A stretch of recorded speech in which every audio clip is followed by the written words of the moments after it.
Jio company আর শান্তিতে বাঁচতে দেবে না। আগে একজন মানুষের প্রয়োজনীয় জিনিস ছিল অন্ন, বস্ত্র, বাসস্থান, কিন্তু মোটা ভাই মানুষের ফ্রিতে সিম ও ডেটা দিয়ে মানুষের অন্ন বস্ত্রের পাশাপাশি ডেটা প্রয়োজনীয় জিনিস হয়ে উঠেছে। আর এই সুযোগে সৎ ব্যবহার করছে মোটা ভাই ডেটার দাম বাড়িয়ে। যখন মোটা ভাই তার ডেটার দাম বাড়িয়ে দিল, তার সঙ্গে সঙ্গে এয়ারটেল ভি তার ডেটার দামও বাড়িয়ে দিল। কিন্তু এবার আমাদের মনে আছে বিএসএনএল এর কথা। এক সময় বেশিরভাগ ভারতীয় এই বিএসএনএল এর সিম ব্যবহার করত, কিন্তু এরপর আসে জিও, এয়ারটেল। তখন আমরা বিএসএনএল কে ছেড়ে দিয়ে জিও, এয়ারটেলের দিকে ছুটতে শুরু করলাম। কিন্তু যখন জিও, এয়ারটেল তার ডেটার দাম দিনকে দিন বাড়াতে থাকছে, তখন আমাদের বিএসএনএল এর কথা মনে আসছে। এক সময় বিএসএনএল সবচেয়ে প্রফিটেবল কোম্পানি ছিল। বিএসএনএল কোম্পানি নিজে ফেল হলো নাকি তাকে ফেল করে দেওয়া হয়েছিল? এই বিএসএনএল কোম্পানি বাজার থেকে মুছে গেলেও এখনো সম্পূর্ণভাবে মুছে যায়নি, এখনো টিকে আছে, শুধুমাত্র আমরা ভুলে গেছি। আর এখানেই আসে প্রশ্ন যে এখনো কিভাবে টিকে আছে, আবারও কি বিএসএনএল বাজারে ফিরে আসতে পারবে? এই সব প্রশ্নের উত্তর তো জানবোই, তার সঙ্গে সঙ্গে জানবো বিএসএনএল কোম্পানিতে টাটা কোম্পানি কি গুরুত্বপূর্ণ ভূমিকা আছে। সব প্রশ্নের উত্তর জানবো এই ভিডিওতে, তাই ভুল করে এই ভিডিওটি স্কিপ করবেন না। সবচেয়ে প্রথমে জানবো এই বিএসএনএল কিভাবে শুরু হয়েছিল। বিএসএনএল এর ফুল ফর্ম হলো ভারত সঞ্চার নিগম লিমিটেড। বিএসএনএল চালু হয়েছিল 2000 সালে। বিএসএনএল একমাত্র উদ্দেশ্য ছিল দেশের প্রত্যন্ত গ্রাম থেকে শুরু করে দেশের প্রতিটি কোণায় অবস্থিত সাধারণ মানুষে তাদের পরিষেবা পৌঁছে দেয়। আর এই পরিষেবা যেন সস্তা হয়, যাতে সাধারণ মানুষ ব্যবহার করতে পারে। আর এই উদ্দেশ্যের উপর ভিত্তি করে বিএসএনএল চালু হয়েছিল।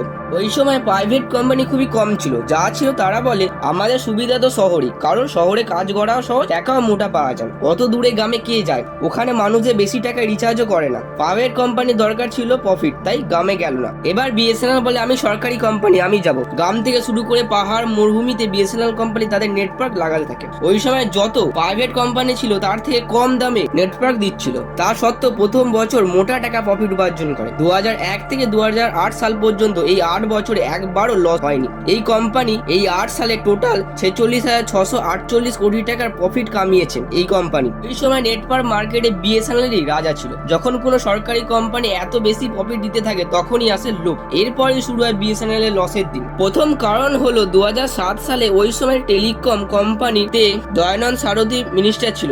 ওনাকে সিবিআই জেরা করছে। তারপর মিডিয়ার মাধ্যমে জানা যায় যে উনি নিজের ঘরে বিভিন্ন বড় বড় আধিকারিকের সাহায্যে 323 হাই স্পিড নেটওয়ার্ক কানেকশন নিজের ঘরে লাগিয়েছিল। এরপরই আসে একটা প্রশ্ন যে এত বেশি নেটওয়ার্ক কানেকশন নিয়ে সে করছিলটা কি? ওনার একটা নিজের মিডিয়া চ্যানেল ছিল, যার জন্য 323 হাই স্পিড নেটওয়ার্ক কানেকশন নিজের ঘরে লাগিয়েছিল। এটা ছিল সরকারি কোম্পানি, মানে সরকারের টাকায় প্রাইভেট বেসরকারি কোম্পানি চলছিল। এই কথা রাতারাতি চারিদিকে ছড়িয়ে গেল, যার জন্য বিএসএনএল এর ব্র্যান্ড ইমেজ মানুষদের চোখে খারাপ হয়ে গেল। এরপরই দয়ানন্দকে সরিয়ে রাজা হয় টেলিকম কোম্পানি মিনিস্টার। বিএসএনএল ভাবছিল মানুষের আরো ভালো নেটওয়ার্ক কানেকশন দেওয়ার জন্য 1.76 কোটি টাকা খরচ করার কথা ভাবছিল, কিন্তু এতো এসে যায় ঘোটালা বা স্ক্যাম। এরপর থেকে বিএসএনএল লসে চলেছে, আর এই লস দিনকে দিন বাড়তেই থাকে, যা আজ পর্যন্ত প্রফিটের মুখও দেখেনি। আর ওইদিকে প্রাইভেট কোম্পানির দিকে কিছু মানুষ চলে যান। আর এটাই হলো প্রথম কারণ।